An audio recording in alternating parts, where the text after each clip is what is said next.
Hello, friends, and welcome to the Week 9 edition of TXN Sports World NFL Saturday. I am your host, Anthony Florio, joined as always by good old MF Michael Fletcher and Michael Bullock. And tonight, well, big things happening in the sports world right now. The Houston Astros are 6 outs away from winning the World Series. We'll keep an eye on that. And if the moment presents itself, we will have bonus commentary from the man, the myth, the legend, good old MF Michael Fletcher. We could have another special moment like we had a year ago, only the other way around. But then college football, we got big things going on down there as well. 2 major upsets. One we know is going to happen. Notre Dame manhandling number 4 Clemson 35-14. And we got a doozy in Baton Rouge, Alabama and LSU. Big finish in store there. And now but before we get into all that, let's get into the start of week 4 of the NFL season, which started this past Thursday night. And of course, we all know it was, Philly and Houston. We know they're in the center of the sports world right now with the Phillies and the Astros in the World Series. And here we are, Thursday night. Their football teams, the Eagles, the Philadelphia Eagles, and the Houston Texans battled it out on Thursday Night Football. And it was the Philadelphia Eagles defeating the Houston Texans by a final score of 29-17. Eagles 8-0, still undefeated on the season. The Houston Texans dropped to a dismal 1-6-1. Next week, the Philadelphia Eagles will be playing on Monday Night Football, and they will be hosting the Washington Commanders. Whereas the Houston Texans, they got to go on the road to square off against the New York Giants. And before we get into anything else, 6 teams. We got 6 teams on bye this week. The Cleveland Browns, the Dallas Cowboys, the Denver Broncos, the New York Giants, the Pittsburgh Steelers, and the San Francisco 49ers. So those are the only teams on bye for this week. And hold on a minute. Okay. All right, just wanted to get that under control. All right, now let's go to the numbers here for the winners. The Eagles, Jalen Hurts, 21 of 27, 243 yards, 2 touchdowns, no interceptions. Miles Sanders led the team with 93 yards rushing. He had a rushing touchdown. Kenneth Gainwell had a rushing touchdown as well. 4 carries for 22 yards. Dallas Goedert led the team in receiving yards with an even 100 yards on 8 catches. Also had a touchdown. A.J. Brown, another receiving touchdown for him. Defense recorded 3 sacks, all by 1 player. Hargrave had 3 sacks for Philadelphia. And the Eagles also had 2 interceptions, Bradbury and Gardner with the interceptions. For the Houston Texans, Davis Mills, 13 of 22 for 154 yards, 2 touchdowns, 2 interceptions. Dameon Pierce, great game for him, 139 yards rushing. That's all he had. Philip Dorsett was the leading receiver with 69 yards. Moore had a receiving touchdown to go with 43 yards. Quatoriano had a receiving touchdown of his own. Defense recorded 4 sacks, actually. 2 sacks for Hughes, 1 sack for Hinish, and 1 sack for Steven Nelson.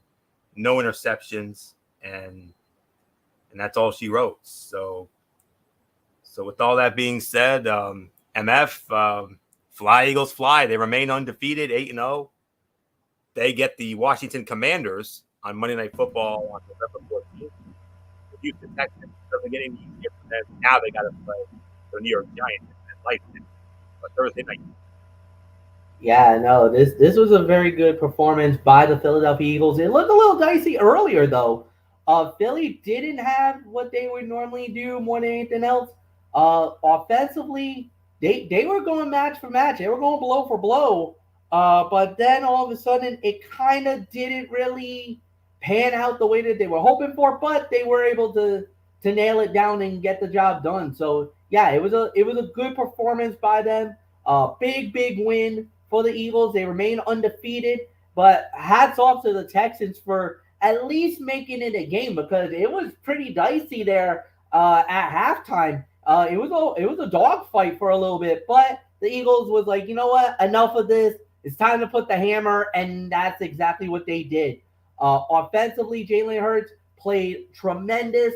Defensively, they did a great job. And yeah, there was really nothing more to add. So, Michael Bullock, I give it to you as the Eagles remained undefeated in the National Football League season.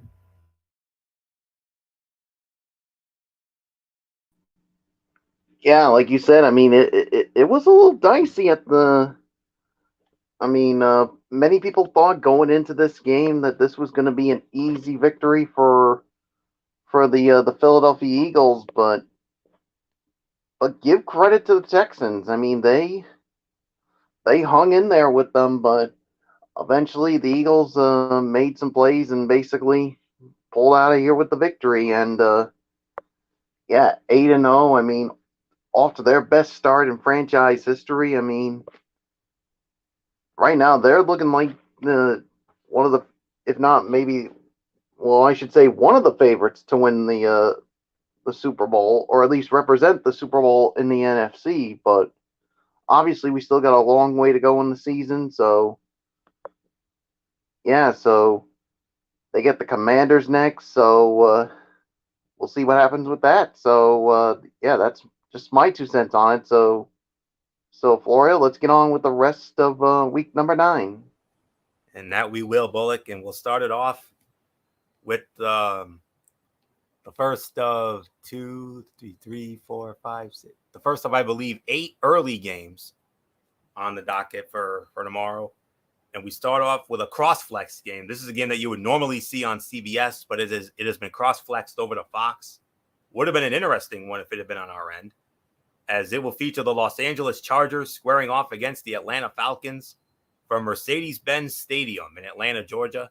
And this game will be over on Fox. It'll be Kenny Albert with Jonathan Vilma and Shannon Spake. They will be on the call for that one. And the spread favors the Chargers.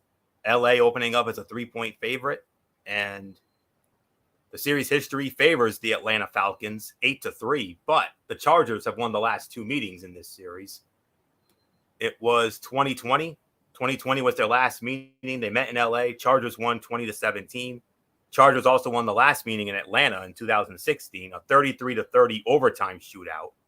Falcons last beat the Chargers at home back in 2004, 21-20. That was at the old Georgia Dome, of course. So you know how we always do it. If you're new to our show, we talk about what to watch for, the bold prediction, the stat to know, what we need to know for fantasy, the betting nugget, the FPI prediction, and, of course, our score prediction. So here we go. The Falcons have won 3 straight games at home for the first time in a single season since 2015. They might have the edge this week as they have won 8 of the 11 meetings between these two teams. And even though Chargers running back Austin Eckler has 8 touchdowns in the last 4 games, the home team has the rushing advantage, averaging 158.1 rushing yards a game, the 5th best in the NFL. The Falcons have allowed 306.9 passing yards a game, but could catch a break tomorrow. The Chargers will be without wide receiver Mike Williams, who has been ruled out because of a right high ankle sprain, and uncertainty remains regarding the status of Keenan Allen, who is dealing with a nagging hamstring injury, and Joshua Palmer, who recently cleared concussion protocol. Watch the Falcons hold the Chargers to a season low in passing yards, under 224, thanks in large part to the number of injuries the Bolts are dealing with. The Chargers rank last in yards per rush, 5.70, and 27th in opponents' rushing yards a game, 137.6 this season. A Chargers receiver has seen at least 9 targets in 6 of 7 games this season, and with Mike Williams sidelined, Keenan Allen could rediscover his pre-hamstring injury volume, and if not him, Palmer deserves to be rostered as the next best option when healthy. Los Angeles is 3-0 against the spread on the road this season. Atlanta is 3-0 against the spread as a home underdog, and 6-1 against the spread overall as an underdog this season. The FPI slightly likes Atlanta in this game to the tune of 54.4%. And you know what? I'm actually going to take a chance and go with the Atlanta Falcons to win as well. I'm going to say the Atlanta Falcons win this game. High scoring game. I think it's going to be 33-28. The Atlanta Falcons keep up their winning ways, defeat the LA Chargers, one of the biggest surprises of this season. And MF, the Falcons are so surprising, they actually lead the NFC South after they outlasted the Carolina Panthers in a highly entertaining game last week. Yeah, it was more shocking that it went that kind of a way, but it is what it is. That's how sometimes these things turn out. And now we just gotta wait and see how it plays out. But right now, you like you said, anything can happen in these type of situations. But I think right now you have to really honestly believe that this is going to be a great situation, and we're just gonna have to see how it plays out. So nothing more to say there. All right. Well, just a couple of notes. Yes, Notre Dame did win. Congratulations, Anthony. And it looks like Alabama and LSU are heading off to overtime. So Bama and LSU are heading to overtime. And like I said, Notre Dame dumping on Clemson and nothing. And as far as World Series goes, right now, we're pretty quiet. So nothing more to say. But yeah, I got the thing is that when it comes to the Chargers, and I get it, it's injuries, but I don't know, guys. I kind of feel like this might be a mistake. I think we're underestimating the Chargers here. Going to Atlanta to play the Falcons, I feel like this is a mistake. I think we're jumping the gun here, Anthony. I feel like this is too good. The Chargers are too good to, for me. I think Atlanta is basically the only reason why that they're good is because they're winning in such a bad division. I think you pair them up against any other team in the AFC. I'm sorry. I think the Chargers are going to thump them. So I disagree wholeheartedly with what you just said. And I got the Chargers winning this game 24-13. Nothing more to say. Michael Bullock, I give it to you. Yeah, sorry, Florio, but I'm with Fletch on this one. I mean, the only reason why the Falcons are leading that division is because how terrible that division is. I mean, I mean, all these guys, all these teams with some of them with losing records, and they're not that far behind. So I'm sorry, Florio. I just think the Chargers are the much better team here, and I got the Chargers winning this one, and I got them winning this one in a rout. So it is yours, Florio. All right, fair enough. We'll see what happens tomorrow. But right now, let's move on to our next matchup. And it's only fitting that MF will be starting it off because it's his team, the Miami Dolphins, squaring off against the Chicago Bears. We got a buddy bowl here. MF and Eric Carrier with the Miami Dolphins. Our dear friend Matt Ward, of course, with the Chicago Bears. Soldier Field in Chicago. And this one will be over on CBS. And on the call for that one will be Kevin Harlan, Trent Green, and Melanie Collins. Miami opening up as a 4.5-point favorite. Series history favors the Miami Dolphins by a count of 9-4. Their last meeting was 2018 in Miami. Dolphins winning a wild one, 31-28 in overtime. Last meeting in Chicago, 2014. The Miami Dolphins also won that game, 27-14. The Bears, wow. The last time the Chicago Bears beat the Miami Dolphins at home, got to go all the way back to 1988 when the Chicago Bears put a 34-7 beatdown on the Dolphins in 88. Since then, the Dolphins have won the last two meetings in let me double check that. They've won the last three meetings in Chicago. So that's all there is to say. The Dolphins started out 3-0. They lost 3 in a row, and now they've won 2 in a row. I think they might have gotten their mojo back. So, they barely got by Pittsburgh. And then last week, another win for the Dolphins as so MF, they started 3-0. They lost 3 in a row. Now they've won 2 in a row. Can they make it 3 in a row once again as they go up against the Chicago Bears at Soldier Field? We're gonna look for it. We definitely want it. I will say this: I love the opportunities for what Miami has been doing lately, and then of course through the course of the week, the trades that they made, getting Bradley Chubb and also getting uh, Wilson Jr. I think it's going to be major help for the Dolphins. I really believe that this is going to be a prolific, strong, unbelievable style of an offense, and I really believe that this is going to be a great opportunity for Miami. Chicago, of course, the last time we saw them, or the last major battle that we remember, was the thumping that they did on the New England Patriots. That absolutely just caught everybody by surprise. But at the end of the day, you just got to handle your situation. You got to play with what you got, and really nothing more to add. If you're Miami, you kind of feel like right now you're playing with the house money. Tua looks great. He hasn't been hurt. He looks even better than ever before. Tyreek Hill has been a godsend for the Miami Dolphins. Jalen Waddle's having a career year.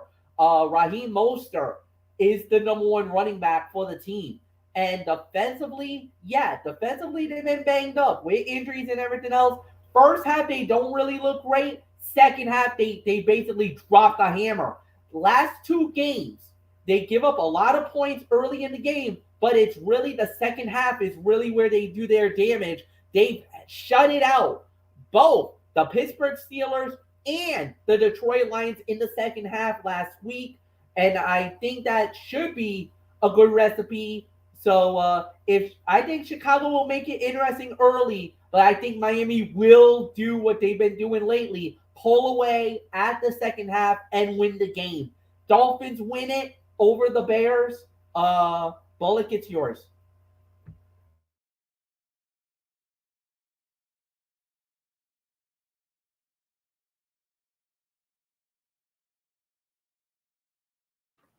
Bullock, are you there?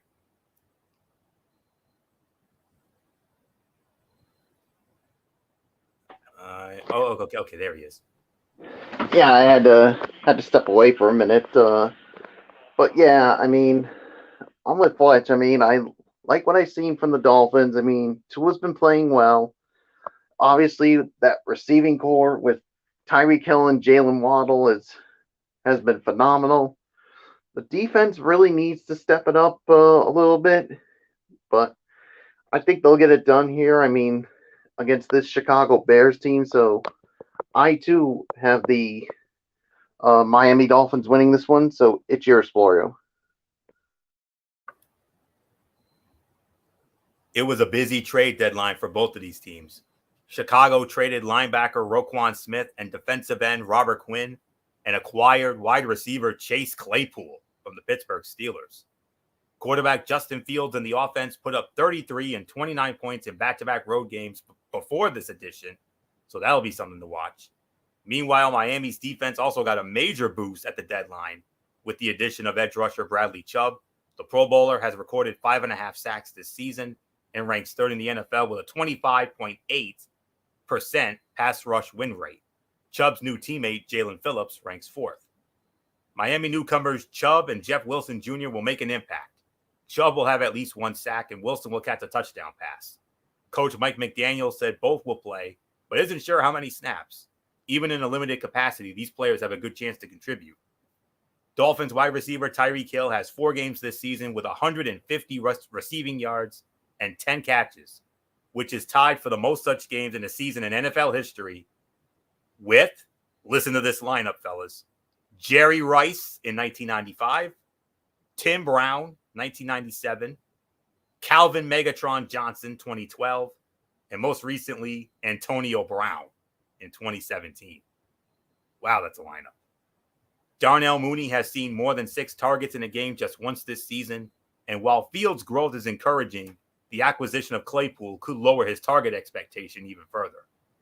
Fields is 1-5 against the spread as a home underdog and 5-11 against the spread as an underdog in his career. Miami is 4-1 against the spread when Tagovailoa starts and finishes the game. compared to 0-3 against the spread when he does not. The FPI loves Miami. 68.5%. You can basically round it up to 69% in favor of the Dolphins. I'm going with the Miami Dolphins to win this game as well. I think they'll win I think they're going to win comfortably. I'm going to say they win 35-14. Give me the Miami Dolphins in this one. All right, next up, we have the Carolina Panthers squaring off against the Cincinnati Bengals from Paul Brown Stadium in Cincinnati. This game on Fox. Kevin Kugler, Mark Sanchez, Laura Oakman on the call. Cincinnati opening up as a 7.5-point favorite. Carolina, however, leads the all-time series 3-2 with a tie. They played to a 37-37 tie the last time they met in Cincinnati, which was in 2014. Last overall meeting, Carolina won in Charlotte 31-21 in 2018. And the Bengals last beat the Panthers in 2010. That was in Charlotte, 20-7. Their last home win, and their only home win against Carolina, was 2006, 17-14. Michael Bullock, this one goes to you. Carolina, tough luck lost in Atlanta last week. And like I said, in a game that was far more entertaining than it had a right to be. And then from there, Cincinnati. Ooh, boy. They did not look good. They looked like the Bungles last week, I'm afraid. Yeah, they look like the Bungles. But yeah, Carolina. I mean, a tough luck loss for them. I mean, they caught like a Hail Mary pass and then had a chance to maybe like win the game, but missed the extra point. That's what sent it into overtime. So, and eventually losing to the Atlanta Falcons. And yeah, like you said, for the Bengals, I mean, they did not look good. But if there was ever a time for the Bengals to have a bounce back game, I think this is it. I mean, yes, you're not going to have Jamar Chase, but you still got some guys out there who can make some big plays. But I think this is a bounce back game for the Cincinnati Bengals. So I got the Bengals winning this one. It's yours, Florio. The Bengals are looking to avoid dipping below the 500 mark before their bye next week. Losing wide receiver Jamar Chase to injury was a hurdle they could not overcome last Monday night versus the Cleveland Browns. Carolina, though, appears rejuvenated in the 3 games under interim coach Steve Wilks. During that span, the Panthers' defense is 8th in the NFL in points allowed per drive. Bengals quarterback Joe Burrow will pass for 350 yards and 4 touchdowns against the Carolina defense, giving up 230 passing yards a game. While the Bengals have allowed Burrow to be sacked 29 times, the Panthers have only sacked a quarterback 12 times this season, ranking 29th in the league. So Burrow will have time to make plays against the Carolina secondary that could be without cornerback Dante Jackson with an ankle injury. Panthers running back Deontay Foreman has 236 rushing yards since the start of Week 7. The only players in the NFL with more over that span are Tennessee's Derrick Henry with 347 and Jacksonville's Travis Etienne Jr. with 270. For fantasy, after not posting a single top 25 performance in the first 6 weeks of the season, DJ Moore has given fantasy managers top 10 numbers in consecutive weeks. Carolina has covered back-to-back games after going 3-17 against the spread in its previous 20 games. Cincinnati, overwhelming FPI favorite, 80%. Going with the Bengals. I'm going with the Bengals. 31-17, Cincinnati, get-right game. They'll get it done against Carolina. And MF, they damn sure better because, I mean, especially after that horrific performance they had on Halloween Monday night against the Cleveland Browns. That was a bungle performance in my book. Yeah, but you also have to understand that they don't have all their horses that they used to have. They got injuries up and down the woodwork, and it definitely hurt. So, yeah, they got to turn it around. They obviously need to turn it around. We just don't know if they're going or not. The way that they've been playing, look, I get it. It's a little bit of I'm not going to call it a Super Bowl hangover, but they need to win. They need to get the job done. They need to win the game. There's really nothing more to add here. So yeah, if they win it, it's going to be a big win for them. If they lose, then yeah, there's going to be a lot of questions, a lot of uncertainty. You don't know how that's going to play out. So, but I think Cincinnati is a good enough team that they'll be able to stabilize and get a big win here. So yeah, give me Cincinnati to win it. Really nothing more to add. So Michael did Bullock lead off? Bullock led off. Bullock started it, so All good. right, So it so goes back to to me you. now. Yep, back to me, and I'll be starting off on our next matchup. Divisional matchup out of the NFC Norris. It's the Green Bay Packers squaring off against the Detroit Lions from Ford Field in Detroit on Fox. Kevin Burkhardt, Greg Olson, Aaron Andrews, Tom Rinaldi, believe it or not, calling this game. And Green Bay opening up as a 3.5-point favorite. One-sided rivalry. We all know this. If you haven't been watching our show in years past, when we've covered this matchup, Green Bay leads the all-time series 103-73 with 7 ties. They split last year, both teams winning at home. So the Lions actually beat the Packers at home last season, 37-30. Green Bay's last win in Detroit was in 2020. That was a 31-24 win. So let's get into the Packers and the Lions. So I find it in my notes here. All right. After a rough start, Detroit made some major changes this week, firing defensive backs coach Aubrey Pleasant and trading tight end TJ Hawkinson. The Lions are on a 6-game losing streak, and the Packers have lost 4 straight. In their last meeting, the Lions enjoyed a rare victory over Green Bay in Week 17 of the 2021 season, though Packers quarterback Aaron Rodgers sat out the second half with the NFC North Division title already clinched. That will not be the case this time around, as both teams are in desperate need of a win. Rodgers and the Packers offense will finally bust out with 300-plus passing yards. Rodgers has a streak of 12 straight games with less than 300 yards passing, longest streak of his career. But the Lions defense has been a broken dam. Detroit is allowing 32.1 points a game, and their 225 points allowed is the second most by any Lions team in their first 7 games of a season. The Packers have lost 5 of their first 8 games for the first time since 2006. Aaron Rodgers has an 18-6 career record against the Lions, his second most wins versus a single opponent in his career. He's only won more against the Chicago Bears, 23. Rodgers is still seeking his first weekly finish better than QB12 this season. Green Bay is 0-4 against the spread in its last 4 games as a favorite with 3 straight outright losses. Detroit is 0-4 against the spread in its last 4 games as well. Green Bay, FPI favorite, 74%, going with the Green Bay Packers. I'm going with the Green Bay Packers to win this game. My final score, I say they pull away late. I'll say 24-14. The Green Bay Packers finally get it right. They defeat the Detroit Lions. And MF, I mean, what can we say? I mean, it looked like Buffalo was going to blow the doors off them at the start of that game. They made a little noise late after JA-17 threw 2 stupid interceptions, but yet the Green Bay Packers, desperate. I mean, Detroit, they're pretty much out of it, but Green Bay, if there was ever a must-win game, this damn sure is it. Yeah, but you also got to remember, Detroit gave Miami fits as well. So I mean, they definitely got pride and they're playing for something special. But we'll see what happens. But no, there's really nothing more to say. This is gonna be an interesting matchup. But I'm like with you here, Anthony. I'm gonna say Green Bay wins it. I think they'll turn it around. They'll get the job done. There's really nothing more to add. So Michael Bullock, I give it to you. Yeah, and I mean, like you said, I mean, not a good start for this Packers team. I mean, and the thing is, I mean, Aaron Rodgers doesn't have the same weapons that he's had in the past, and you could just see at times that he's getting frustrated. And now,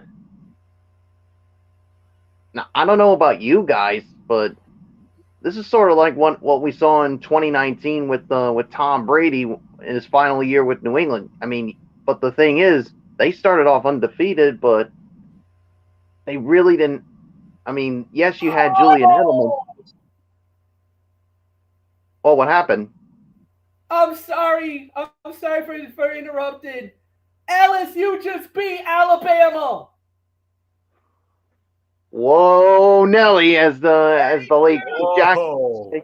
32-31 in overtime. Stampede. LSU got the touchdown. They They said the heck with it. We're Go going for two. 2. They got it. Stampede.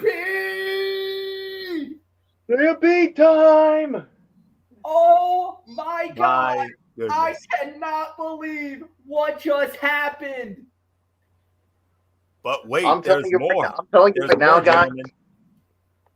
That we could be on the verge of even more. The Houston Astros closing in. So, whoa, Well, boy. when we get to the top of the 9th inning, but Yeah, top of the 9th inning, we will break away and we will hand the mic over to good MF Michael Fletcher to possibly take it home. But for right now, I think Bullock was getting into his thoughts about the Packers and the Lions before all this crazy. Yeah.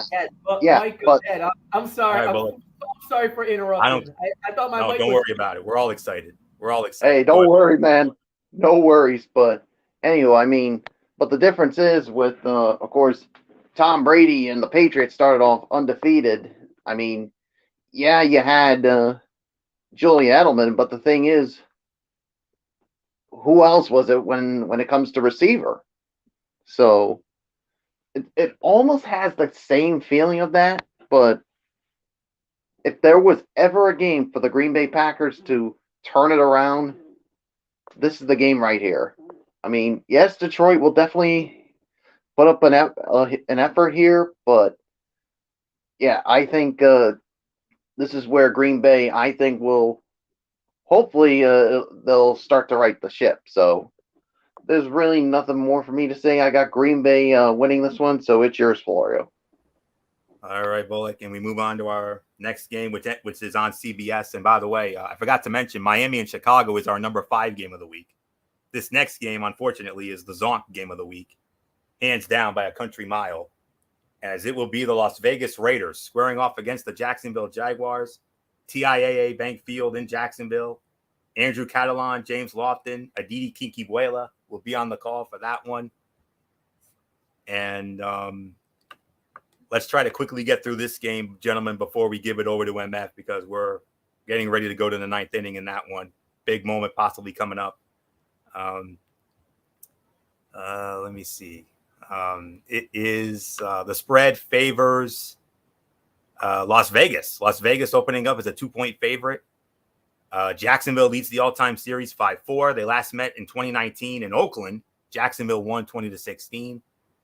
Last meeting in Jacksonville, 2016. Raiders won 33-16. Jags' last home win over the Raiders was 2010. Wild 38-31 shootout there. So I believe this goes to MF, I believe. So because I think I started the last one. So MF, Zonk game of the week, Raiders and Jags.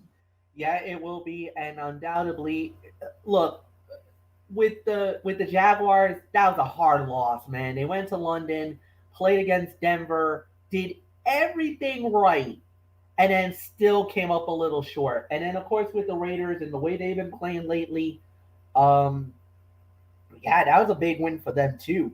Well, for the Raiders, no, they lost. Yeah, they lost last week. They got shut out.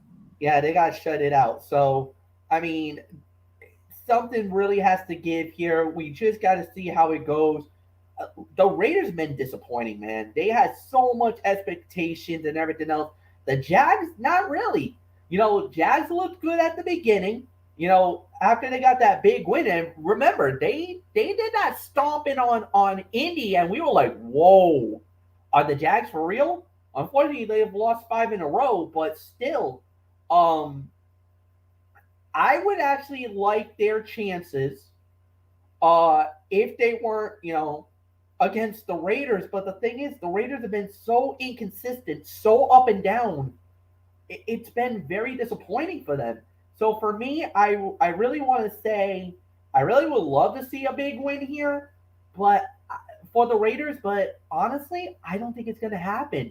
So I think the Jaguars are going to do it. I think they're gonna win this one. So give me Jacksonville to pull up a semi upset, and that they're going to knock off the Raiders. So nothing more to say. Bowl it quickly. Yeah, I think.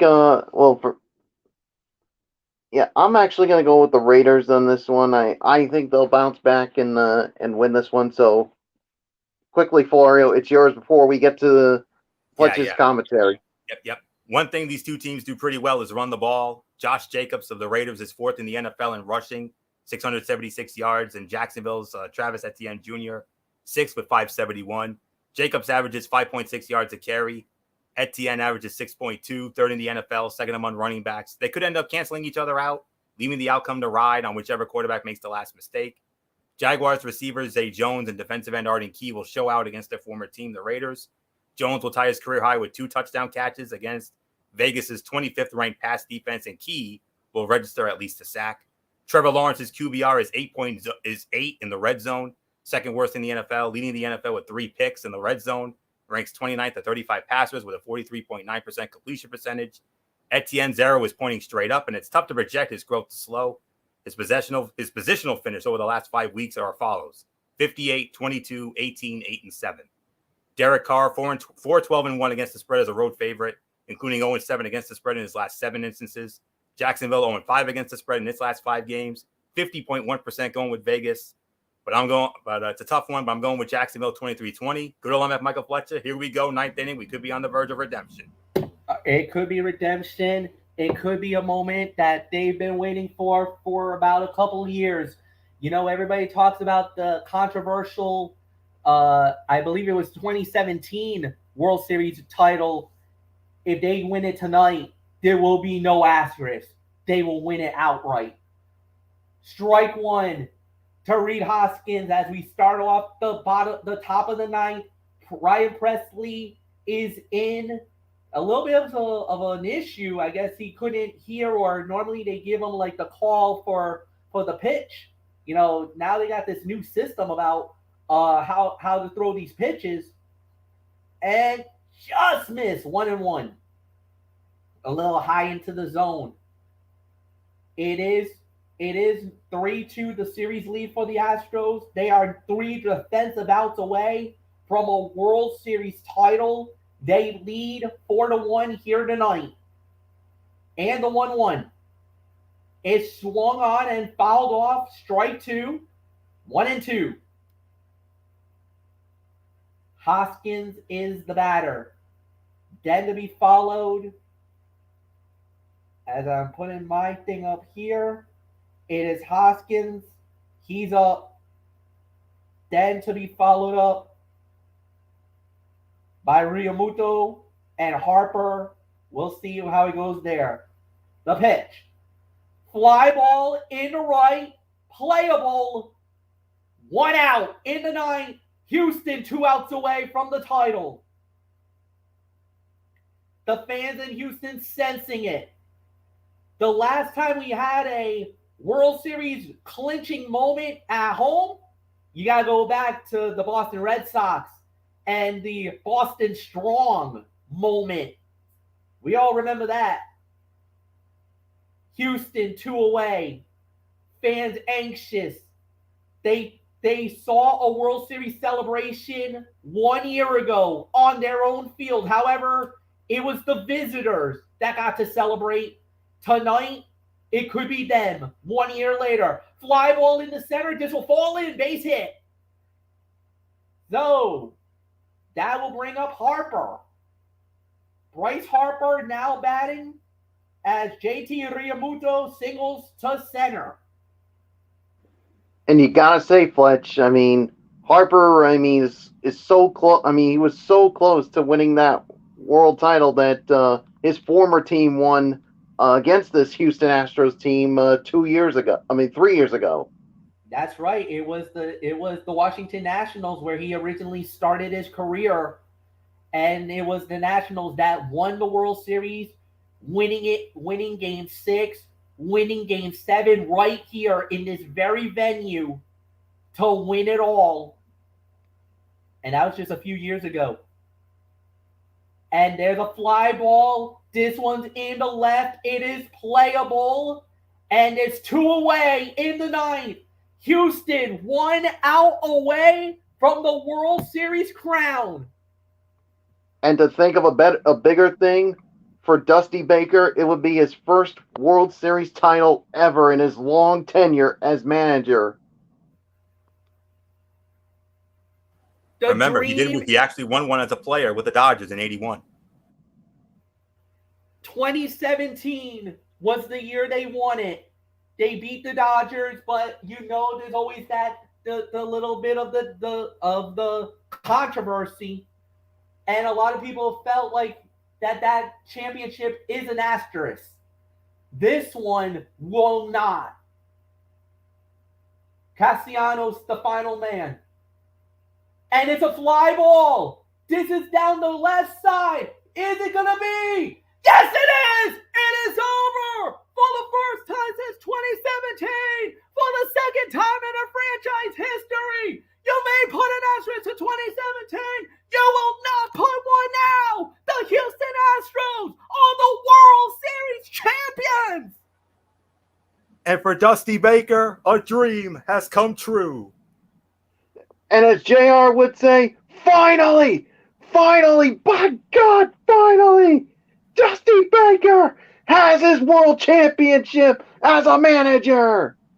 To go with the one he won as a player with the LA Dodgers in Look at that, 1981. and look at everybody all around Dusty Baker. And in the immortal words of Wayne Brady from the Zonk Redemption episode of Let's Make a Deal, the Houston Astros, you've been redeemed. He was so close in 2002 with the San Francisco Giants, and obviously last year with the Astros, but this time around, he has that long-awaited World Series title as a manager. And you know what? One other thing. This puts the debate to rest for Houston. They had to hear about the cheating. They had to hear about, that 2017 wasn't deserved, that they cheated their way to this one. Now in 2022, no more debates, no more bull crap. They've won the World Series, and they won it outright. 25 men who had to hear about it, who had to live it, who had to go through it with basically the entire country against them, has overcome the odds and is now can say that they are the best baseball team in 2022. They had the best record all year long. The number one team in MLB are now the number one team in the world. The Houston Astros, the World Series champions of 2022. Dusty Baker, celebrate, my friend. You deserve it with the team. You guys are the world champions of baseball for 2022. And speaking of speaking of the 2017, nobody had to hear about it more than Jose Altuve because he is I think he's the lone guy left from that 2017 team that won it all. So he is the one who had to hear all the crap from the media about that their championship is tainted. Well, he's basically turned it around, is basically given the old middle finger to those haters out there. Yep. Indeed. Unbelievable. Justin Verlander. Let's not forget another guy, Justin Verlander. His second World Series championship. Oh, yeah. Altuve, his second World Series championship. For many of them are their first. However, for the city of Houston, who had to deal with everything that they had to deal with, now they get to celebrate. They get to revel in this. They'll get to enjoy this moment as they are now the World Series champions once again. Unbelievable. Unbelievable moment. We still got more show to do, so I want to try to get that back. Yeah. Anthony, I'm going to toss it back to you. Thing before we move on, Jeremy Pena, and let's not forget, he's got ties to Rhode Island. He actually went to Classical, so you also gotta be very happy for him. So now let's move on. And one last guy we need to be extra happy for, the young man who overcame colon cancer, Trey Mancini. Let's not forget about him. So think about what that young man went through. Diagnosed with colon cancer, traded from Baltimore. And you got to imagine what he's thinking right now. I mean, he started with a so-so team in Baltimore who actually ended up being a surprise, but he got traded at the deadline. Houston picked him up, and he's got to be counting his blessings right about now. So with that, breaking news. For the first time since 2017, the Houston Astros are the World Series champions. And they are the first team to win it on their home field outright since Michael Bullock's Boston Strong Red Sox did it at Fenway Park in 2013. The Dodgers technically were the home team in 2020, but that was at a neutral site at Globe Life Park in Arlington when they beat the Tampa Bay Rays. But special moment. And, of course, we all cannot help but be happy for a man who was considered the best manager to never win a World Series, but now he's finally done it, Dusty Baker. You got to love him. One of the all-time great guys of this sport. You may not like the Astros, but you damn sure got to respect Dusty and be so happy for him. And at the end of the show tonight, just like we did last year, we will let good old MF Michael Fletcher do the traditional World Series sign-off. And I know MF's going to be, thinking about what he's going to say with that. But right now, let's try to, get it back into gear here on NFL Saturday. Special moment for the Houston Astros. Well-deserved, whether you like them or you don't. So, but anyways, let's move on now. Get back into the action here on NFL Saturday. I believe Michael Bullock will be leading off on this one, and it's only fitting, Bullock, because it's going to be your team, as we will feature in our next matchup the Indianapolis Colts squaring off against Michael Bullock's New England Patriots from Gillette Stadium in Foxborough. It's our number 3 game of the week on our side of the ledger on CBS. The legendary Greg Gumbel, Anna Marcelletta, AJ Ross will be on the call. And the spread favors New England. New England opening up as a 5.5-point favorite. New England leads the all-time series 48-29. Last meeting was last year in Indianapolis on a Saturday night. The Indianapolis Colts won that game 27-17. New England, last meeting in New England was 2018. New England won 38-24. The Colts have not won in Foxborough since 2006. And that was on a Sunday night. That was a 27-20 final. So, Michael Bullock, we started with you. You remember a couple weeks ago, your Patriots got embarrassed on Monday Night Football against the Chicago Bears. But, oh, boy, they went into New York. They went into MetLife and picked up a huge win against the Jets. And, Bullock, your Patriots' dominance over the Jets continue. They've now won 13 in a row for your Patriots against the Jets after that big win at MetLife last week. Yeah, it was a little tough at the beginning, but somehow, I mean, the Patriots they pulled it out, and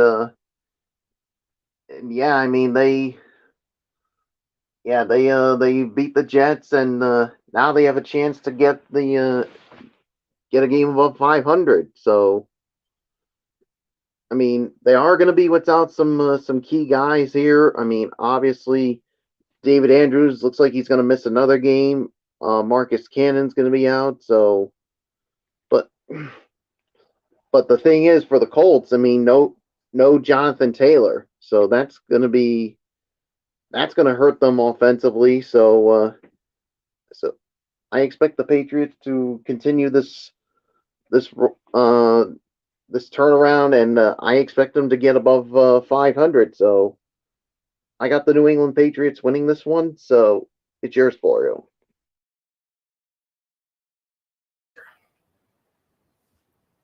All right. All right. Let me find my notes here for this matchup. All right. We got caught up in that other moment there. All right, here we go. Coming up. All right. The Patriots and Colts are tied for the NFL lead with 16 turnovers apiece, but the difference is that the Patriots have an even turnover differential because they've created 16, tied for most in the NFL. The Colts have a -8 turnover differential, which ranks them 31st out of 32 teams in the NFL and makes them vulnerable to New England. As Patriots safety Devin McCourty said, we're doing a better job of getting turnovers when we need them.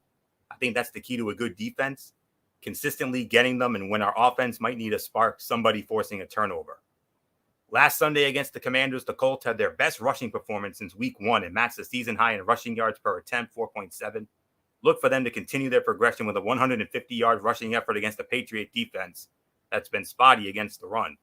They will further lean into the run-pass option menu afforded to them by playing mobile quarterback Sam Ehlinger. Jonathan Taylor is struggling with an ankle injury, but the Colts have shown in previous years that they can scheme up runs for almost any back. Mac Jones is 206 yards shy of 5,000 career passing yards, entering his 23rd career game. If done tomorrow against the Colts, he will be the second fastest to 5,000 passing yards in New England Patriots history.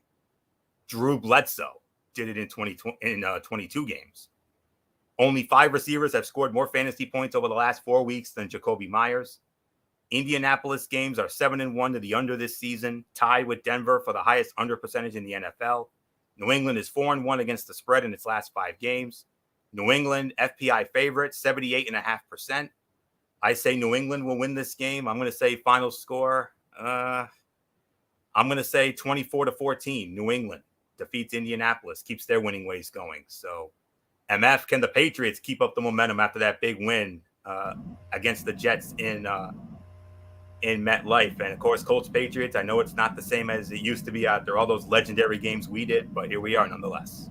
Yeah, here we are nonetheless. It's going to be a good matchup, but Jonathan Taylor is out. That actually opens the door for New England to win.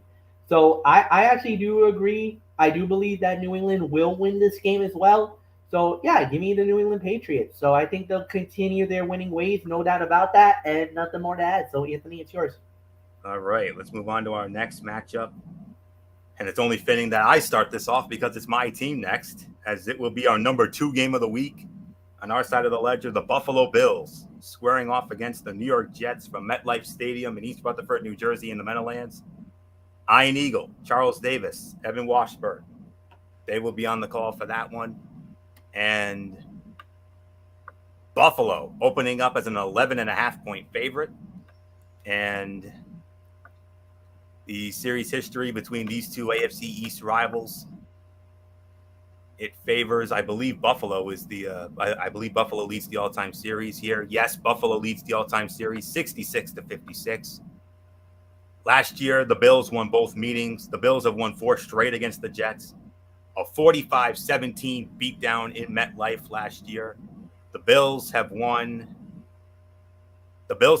4 straight meetings against the Jets in New York. The Jets last beat the Bills at home in 2017. That was a 34-21 win for them in that year. So, all right. So let's get into the Bills and the Jets.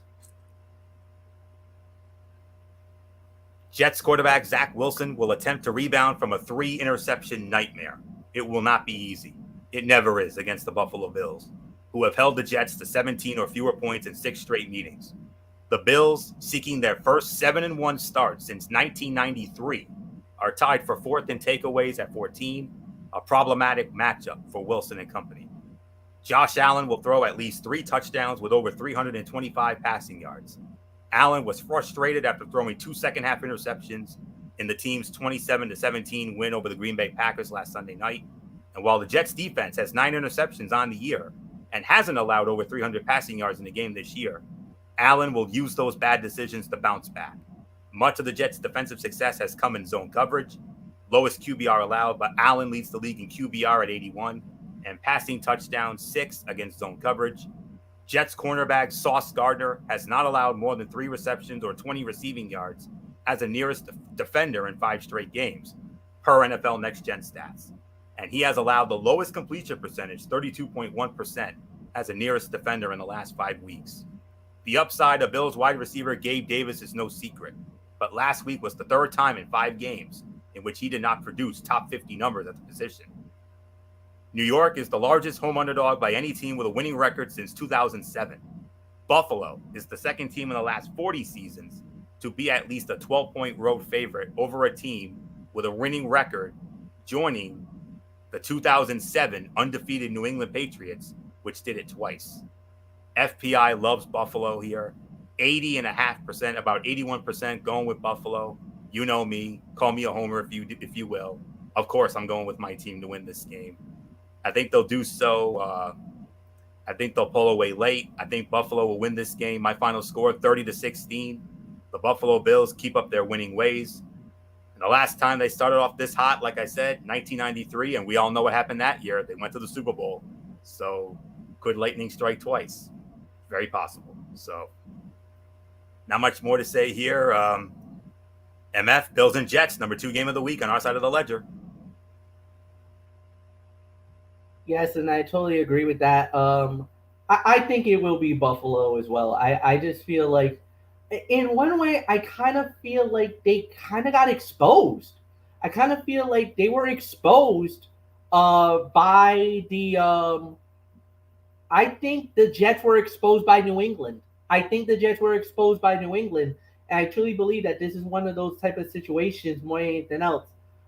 There's really nothing more for me to say. I think you know what? I think this was one of those type of situations. So I think Buffalo will win it as well. So there's really nothing more to add. So yeah, there's really nothing more to say. So Bullock, it's yours. Yeah, I got Buffalo winning this one. I expect them to continue their winning ways. Josh Allen to continue his MVP type season, and yeah, so Buffalo to me wins this one. So let's move on, Florio. All right. And we move on to, let's see, our final early game of the week. And by records, you could call this the by default game of the week over on the Fox side of the ledger, as it will be the Minnesota Vikings squaring off against the Washington Commanders from FedEx Field in Landover, Maryland. Chris Myers, Mark Schlereth, and Christina Pink will have the call for that game. And the spread favors Minnesota. Minnesota opening up as a 3-point favorite. And just looking into it here. Trying to find Minnesota here. All right. All right, there it is. Minnesota leads the all-time series 12-10. Minnesota's won the last 2 meetings in this series. The last meeting was 2019 in Minnesota. Minnesota won 19-9. Last meeting in Washington, 2017. Minnesota also won that game. High-scoring affair, 38-30. Minnesota won. Washington last beat Minnesota at home in 2016 when they were the Redskins. That was a 26-20 final. So MF, by default, this is and in terms of records, the game of the week on the Fox side of the ledger. Washington Commanders 4-4 at home against the 6-1 Minnesota Vikings. But Washington so-so, but Minnesota 6-1 off to their best start in a long time. Yeah, and a lot of people are starting to think that maybe with the way that they've been playing, that maybe this is Minnesota's year where they can go all the way to the to the title, and we'll see. Minnesota's been looking amazing. They've been unbelievable more than anything else. There's really nothing more to say here. So yeah, I think Minnesota's gonna win it. I think they're gonna continue their hot ways. And yeah, well, if there was ever a reason for Rhode Island to be smiling, there's more now. Jeremy Pena, confirmed by Michael Bullock, just been named the World Series most valuable player. Unbelievable news. Also was the MVP of the ALCS against the Yankees. Yeah. You want to talk about an unbelievable rookie season for the Rhode Islander, Jeremy Pena. This is a rookie season I think he'll never forget. Oh yeah, absolutely. So nothing more to say, Anthony. Let's just move right on along. All right. I think it's my turn, right? Sorry. Yeah, Bullock. Yeah. The Minnesota Vikings and the Washington Commanders. Yeah, I got the Minnesota Vikings winning this one, so there's really nothing more for me to add. So it's yours, Florio. All right. Well, I overlapped. All right, here we go. Washington can climb above 500 for the first time in Ron Rivera's 2+ seasons if it wins tomorrow. Tomorrow will be more about that than beating its former starting quarterback Kirk Cousins. Only 3 players on Washington's 53-man roster were Cousins' teammates. Rather, it'll be about how the Commanders handle the red zone. Minnesota's offense ranks 5th in red zone success, while Washington's defense ranks 8th in this area. And during the Commanders' 3-game win streak, they ranked 2nd in the red zone, helped by forcing 2 turnovers. This game will be decided by one score, something both of these teams have done many times this season. The Vikings are 5-0 in such games, and the Commanders are 4-1. In the end, look for Cousins, who spent the first 6 seasons of his career in Washington, to lead a fourth quarter drive that will lift the Vikings to a victory and set up a huge showdown next week with the Buffalo Bills in Buffalo. Zadarius Smith has 8.5 sacks this season, which is tied for most in the NFL. It is tied for the fourth most sacks by a Vikings player through the first 7 games since sacks became an official stat in 1982. Vikings wide receiver Adam Thielen has been a top 30 receiver in 4 of his last 5 games. That's not too impressive, but the fact that he's done it with only 2 touchdowns on his ledger is noteworthy. Washington is 0-3 against the spread against teams with winning records. Minnesota, the FPI favorite, 54.9%, about 55% go with Minnesota. I'm going with Minnesota as well. One score game, like I said. I'm going to say 27-20. Minnesota defeats Washington. So not much more to say. We only have 2 late games, believe it or not, gentlemen. One 4:05 game on Fox and one 4:25 game on CBS. So with that, let's get into the 4:05 game on Fox. Big game in the NFC West, as it'll be the Seattle Seahawks squaring off against the Arizona Cardinals from the home of Super Bowl 57 next February. State Farm Stadium, formerly the University of Phoenix Stadium in Glendale, Arizona. And that'll be, of course, on Fox. And I think they've already played earlier this season. Yes, they have. It was on. It was about 3 or so weeks ago, where the Seattle Seahawks defeated the Arizona Cardinals in Seattle by a score of 19-9. So Seattle won that game. So this is already the second meeting between these two divisional rivals. And forgot to mention real quick, Adam Amin, he'll be sitting in for Joe Davis one more week, because Joe Davis just wrapped up the World Series. So Adam Amin will be working with his crew, Daryl Moose Johnston and Pam Oliver, for the Seahawks and the Cardinals. Arizona opening up as a 2-point favorite, and the series history between these two divisional rivals, you can add a Seattle win to that mix after they beat Seattle, or I should say after they beat Arizona 3 weeks ago in Seattle. Seattle now leads the all-time series 24-22 with a tie. Last year in Arizona, Seattle won that game by a score of 38-30. Arizona's last win at home against Seattle was 2020. That was a 37-34 overtime win. I believe Michael Bullock starts this one off. So Michael Bullock, the Arizona Cardinals, and the Seattle Seahawks, one of only 2 late games this week. Yeah, I mean, it's unbelievable that there are only 2 late games, and this is one of them. So, yeah, I mean, Seattle has obviously played well, but I mean, Arizona, I mean, it's been a little bit of a struggle for them, but with the way they are, I mean, they are at home, so I think this is going to be the game they bounce back. But Seattle, I think, is going to play them hard, but I got Arizona winning this one, and I think it's only going to be by a field goal. So it's yours, Florio. All right. Oh, overshot it again. All right, here we go. The Cardinals are about to start a 3-game stretch, all against NFC West teams. That could decide their season. This, to a large degree, may be the biggest game of Cliff Kingsbury's coaching tenure in Arizona, just because of that. The Cardinals have averaged 34 points a game in the last 2 games since DeAndre Hopkins returned from suspension, compared to only 19 points a game over the first 6 weeks. The Seahawks, on the other hand, have multiple takeaways in 6 straight games and have won by double digits the last 2 weeks. Tyreek Woolen will pick off Kyler Murray for the second time this season. Seattle's rookie 5th-round corner saw his streak of consecutive games with an interception end at 4 last week as Giants quarterback Daniel Jones hardly threw his way. He's bound to have a much busier Sunday against Arizona. DeAndre Hopkins, who didn't play in their first meeting last month, is tied for the NFL lead in targets, 27 since returning. Hopkins has run roughly 91% of his routes from the offense's left side during his time in Arizona, and thus should see plenty of Woolen, who stays on that side of the field. Seattle running back Kenneth Walker III leads all rookies with 5 rushing touchdowns this season. It is the second most by a Seahawks rookie in franchise history, trailing only Kurt Warner with 13 in 1983. Not to be confused with the Hall of Fame quarterback Kurt Warner. This Kurt was spelled with a C. Zach Ertz doesn't carry an elite ceiling, but his consistent volume has landed him among the top 12 scoring tight ends in 7 of 8 weeks. Seattle has covered 3 straight games in 4 of its last 5.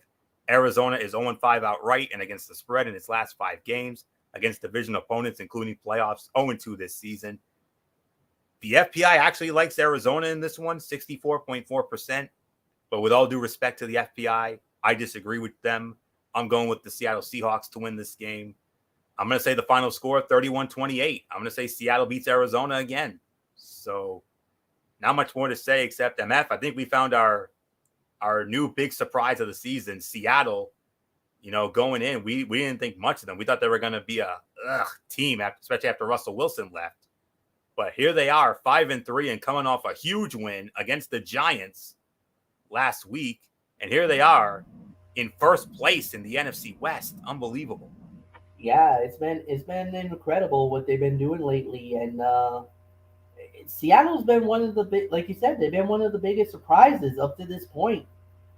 There's really nothing for me to say, and yeah, so we'll wait and see how it happens. But Houston, I kind of have to feel like Seattle's gonna win it. So yeah, I'm with you, Florio. I got Seattle winning, so nothing more to say. All right, and we now move on to the other game. This is the much bigger game, obviously. 4:25 on CBS, nationally televised game. Everybody's getting this one. The rematch of another one of the 4 incredible divisional playoff games from the greatest divisional playoff weekend of all time. This came in as the second most exciting game, only, of course, behind the epic Buffalo-Kansas City game. If not for that game, this would have been possibly the greatest right here, as it will be the Super Bowl champion Los Angeles Rams squaring off against the Tampa Bay Buccaneers, Raymond James Stadium in Tampa, Florida. And of course, Crossflex. Crossflex hasn't really been too kind to us this year, but this is one of the rare times we actually got a good one. The Los Angeles Rams and the Tampa Bay Buccaneers on CBS, cross-flexed from Fox, 4:25, nationally televised. Hello, friends. Jim Nantz, Tony Romo, Tracy Wolfson, they will be there. Tampa Bay opening up as a 3-point favorite. The Los Angeles Rams lead the all-time series 16-9. They met twice last year. They met in LA in the regular season. Rams won 34-24. And of course, the playoff game, that epic playoff game, Rams also won that one in Tampa, 30-27. You know the rest of the story. The Rams went all the way to the Super Bowl. The last regular season meeting was 2020. The Rams also won that, 27-24 in Tampa. Buccaneers haven't beaten the Rams at home since 2010. 18-17 was the final there. Very odd score, but here we go. Rams and Bucks, the rematch. And believe it or not, because of the records, this game came in as our number 6 game of the week, believe it or not.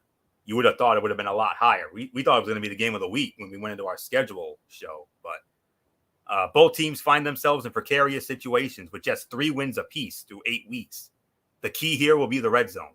The Bucks have struggled big time this year in scoring and are among the league's worst in red zone efficiency, while the Rams' defense has allowed teams to score just 43.8% of the time in the red zone, the 3rd best mark in the NFL.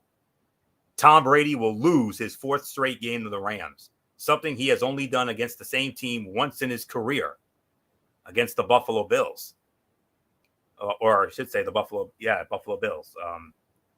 Rams quarterback Matthew Stafford will become the 5th quarterback to beat Brady in 3 straight games. Keep in mind, that's the bold prediction. Both teams rank at the bottom in the NFL in rushing offense this season. The Rams are 31st with 68.4 rushing yards a game, and the Bucks are last with 61.9 rushing yards a game. Chris Godwin has yet to turn any of his 55 targets into a touchdown this season. All the score is coming.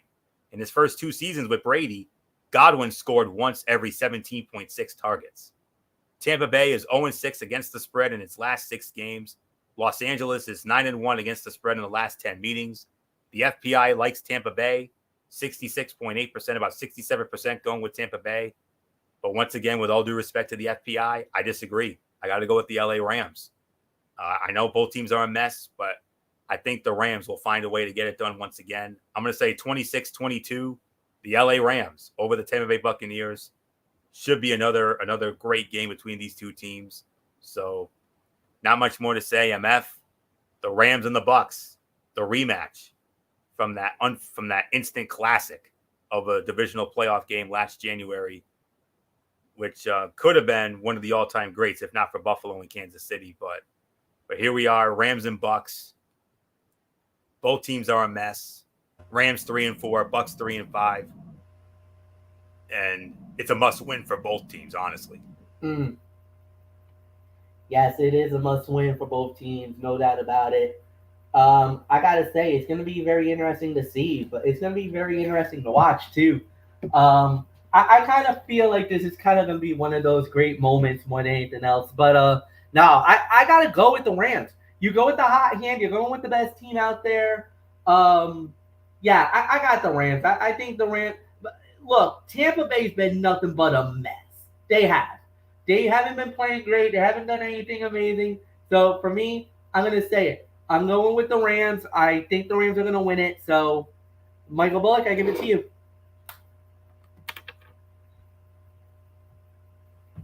You know what? I can't believe I'm going to say this, but I disagree. I mean, I think Tampa Bay is going to come back. I think they're going to win this one, and plus, you know, they're going to have, for some of them, etched in their mind of that divisional playoff loss.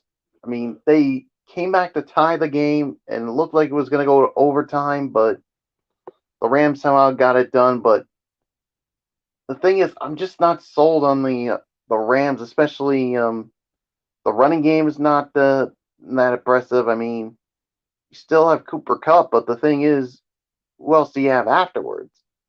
So, but I mean, yeah, both teams are a mess, but I'm going to say just because of the home field advantage, I think this is where the Bucs get their revenge here. So I'm going to go with the Tampa Bay Buccaneers to win this one. I think it's going to be a close one.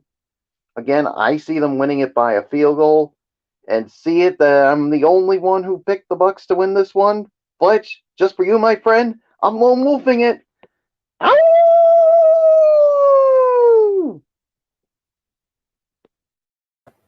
There you go.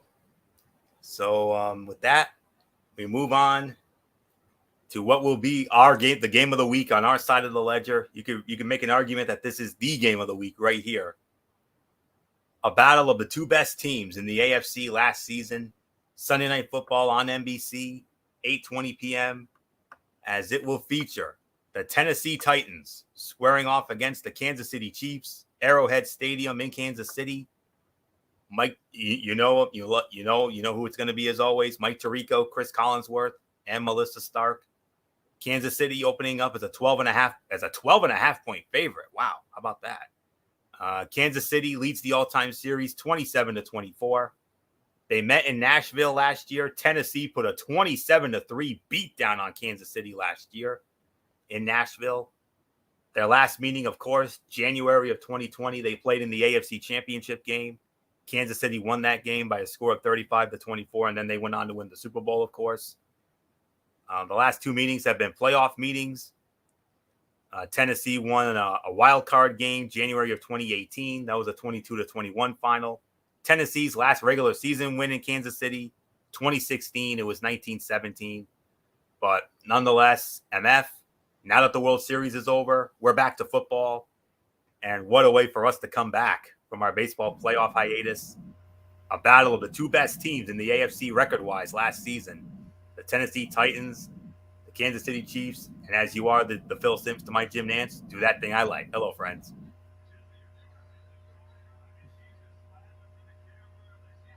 Yeah, this is going to be a good one. This is going to be a lot of fun. There's no doubt about it. It's a great game. It's going to be basically what offense is going to really shine. Will it be Derrick Henry and the running attack of Tennessee? Or is it going to be that air it out, air raid by Patrick Mahomes and the boys? Are they going to get crazy and start going wild?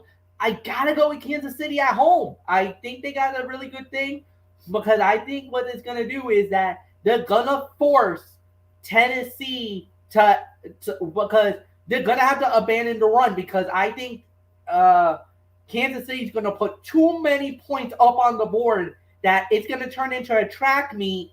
And at that point, you're not going to be able to do what you're going to want to do. So I got Kansas City winning. There's really nothing more to say. Michael Bullock, I give it to you, my friend. Yeah, this should be a good one. This really should be a good game here. But like you said, I gotta go with the Kansas City Chiefs here. They got the home field here. I mean, Tennessee is definitely going to put up a heck of an effort here, but in the end, Kansas City, I just got to go with them. So with that being said, Florio, it is yours. Derrick Henry has one of his best career per carry averages against the Chiefs, 5.44 yards. But the Chiefs have defended him well in recent games. He needed 29 carries to get 86 yards in last year's meeting. It's difficult to picture the Titans being able to keep up with the Chiefs if Henry doesn't have a big day this time. So it'll be interesting to see whether Kansas City loads the box, given Tennessee's lack of outside threats. The Titans' defense will generate 3 turnovers against the Chiefs. Kansas City is averaging 1.1 turnovers per game, while the Titans' defense has taken the ball away 1.6 times each contest. Patrick Mahomes had 2 fumbles and an interception the last time he faced Tennessee. Travis Kelce has 31 career games with 100 receiving yards and is tied with Hall of Famer Tony Gonzalez for the second most by a tight end in NFL history and one shy of tying Rob Gronkowski's record, 32. You're not benching him, especially after last week, but it is worth noting that the Titans are significant underdogs and that Derrick Henry hasn't finished better than RB30 in either of their losses this season. Tennessee is 5-0 outright and against the spread in its last 5 games. The last 4 Tennessee games have gone under the total. Kansas City is 0-3 against the spread at home this season. The FPI loves Kansas City, 88% going with Kansas City. I'm going with Kansas City as well. I'll make it unanimous, gentlemen.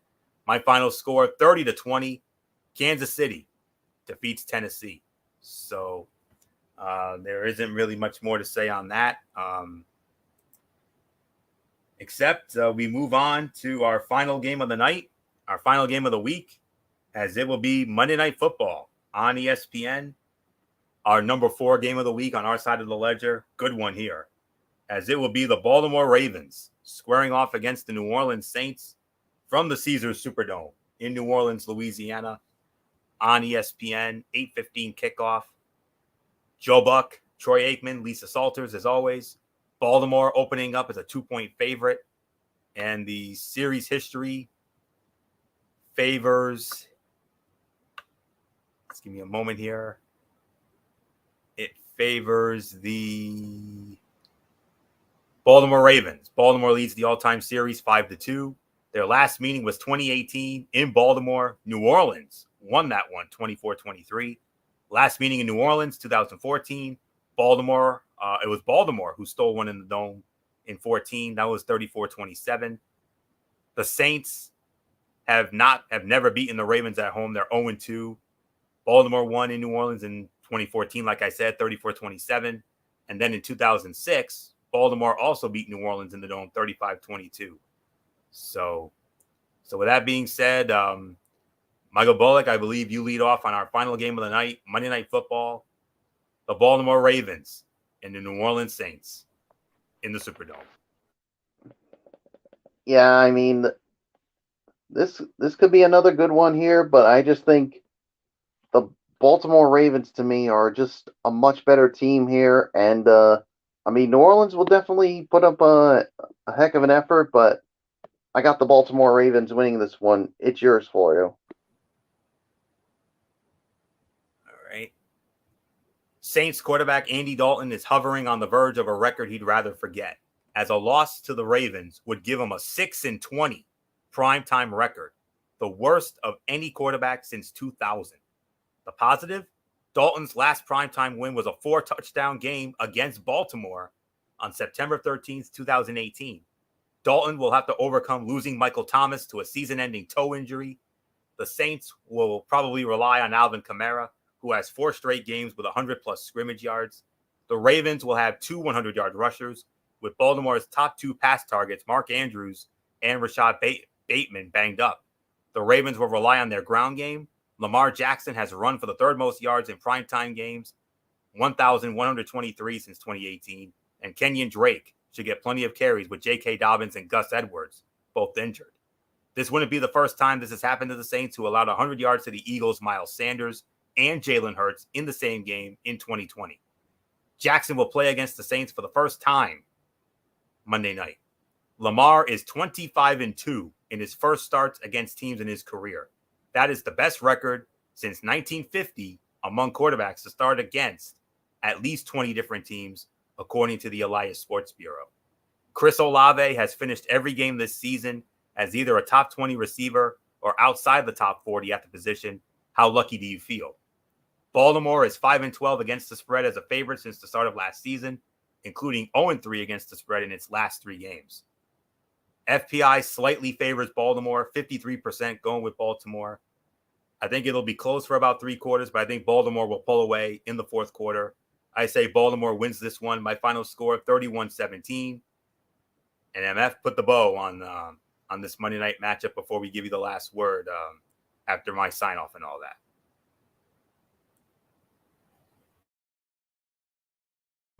Yeah, so normally the Monday night game is definitely going to be an interesting matchup, no doubt about it. Look, I kind of feel like Baltimore has really turned it around. A lot of people were thinking, at the very beginning that, who knows, this is going to be a unique situation, blah, blah, blah, blah, blah. Well, all of a sudden, here we are talking about the Ravens, and they're one of the best teams in the NFL right now, that I believe. Um, they turned things around. Look, if it wasn't for the 3 losses, I think they would be 8-0. They would be one of the best teams. Now they're going up against the New Orleans Saints team that, they won a pretty convincingly last week. Can they turn it around? I don't think they can. So for me, this is going to go one way or another. I got the Baltimore Ravens winning. I think the Ravens are they're just that better. So I think the Ravens will figure out a way. They'll get the job done and they'll win yet another one. So nothing more to say. Anthony, it's yours, my friend. Yep, and I'm going to set you up in just a moment, MF. That will put the bow on this Week 9 edition of TXN Sports World NFL Saturday. We want to thank you all so very much for tuning in. We'll be back with you tomorrow night, 10 p.m. Is it, MF? Yes. Okay. 10 p.m. tomorrow night. We'll be right back here. It'll be on MF's channel, Brace Fan 95, a special edition of Talking Wrestling TXN, as we will be recapping WWE Crown Jewel that went down from Riyadh, Saudi Arabia earlier this afternoon. We'll get into that tomorrow night, 10 p.m. Monday night, immediately following Raw, it will be another edition of Ridiculously Raw, right back here on the Tone 25, as we will review the Raw fallout from Crown Jewel, start the road to the Survivor Series, and of course my latest Tony's take on Impact Wrestling and NXT Level Up. Wednesday night Madness, hosted by good old MF Michael Fletcher on Brace Fan 95, as we will have, of course, as always, NXT, AEW Dynamite, and we will preview the upcoming Thursday Night Football matchup featuring the Atlanta Falcons and the Carolina Panthers from Charlotte. Thursday, we have the Week 11 edition of TXN Sports World College Football Thursday. I'm sure we're going to have a lot to say about all the big upsets here, especially the 2 big ones in prime time tonight. Notre Dame upsetting Clemson, but of course the upset, LSU taking down Alabama.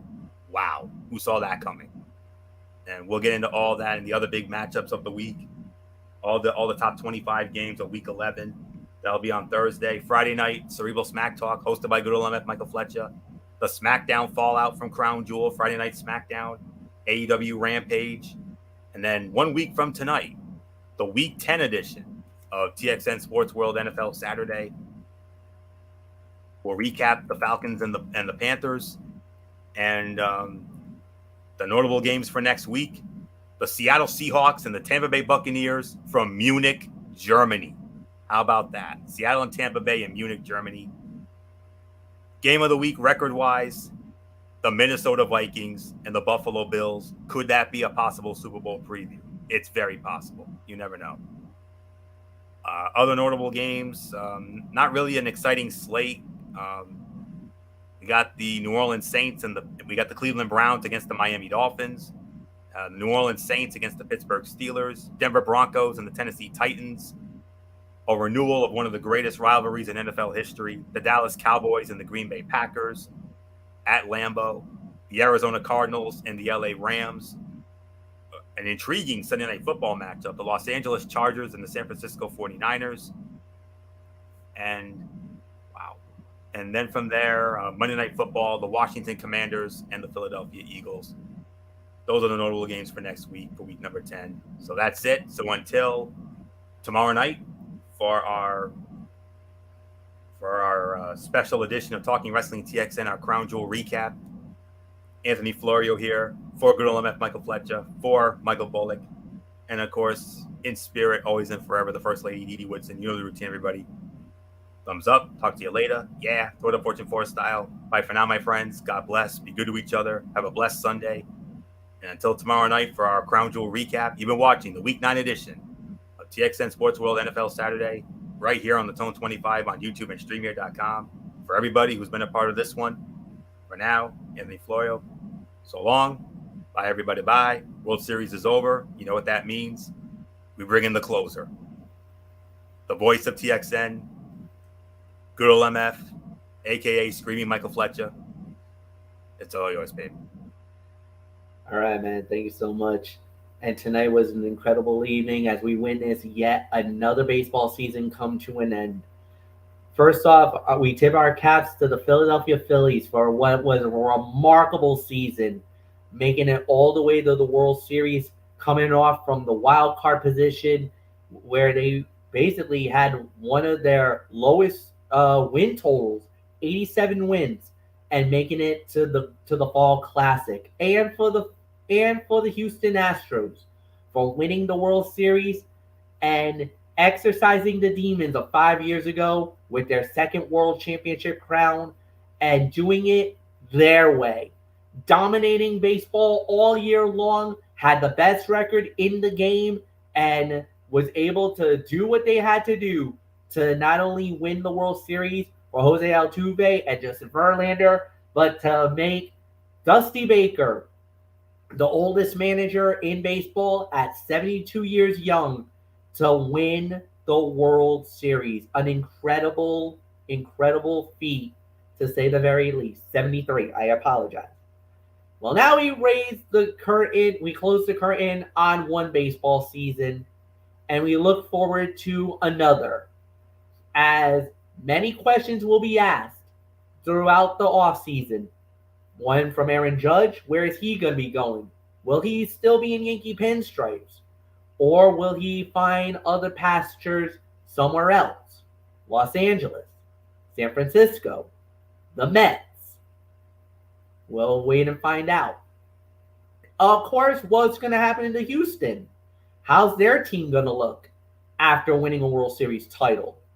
And all the other competitive teams who made the playoffs and have the desires of where the Astros are right now as the reigning champions. All that will be asked, and we'll have one little extra feature, one little extra thing to whet our appetite before baseball begins. The World Baseball Classic will make its return. Of course, it was supposed to play out a couple of years ago, did not happen due to COVID, but now makes its grand return, as the United States are the reigning champions. But how are they going to be playing? How are they going to look with some teams out there that looks very vaunted, very strong, and we'll have a lot of fun with that before the baseball season begins. But tonight, it's about one thing and one thing only: the love of the game and the national pastime. Going into this November air now closes their doors until they meet again in March. Well, until we do, we always have great memories and fond memories of what 2022 brought, and only dream of what 2023 will bring with new rules, bigger bases, but the same love and the same appreciation that we had for the national pastime. For Anthony Floyo, for Michael Bullock, I am indeed Michael Fletcher. I tip my cap to you, my friends. Until we see each other for March for the World Baseball Classic, and for all of us here at TXN, I bid you guys a good night.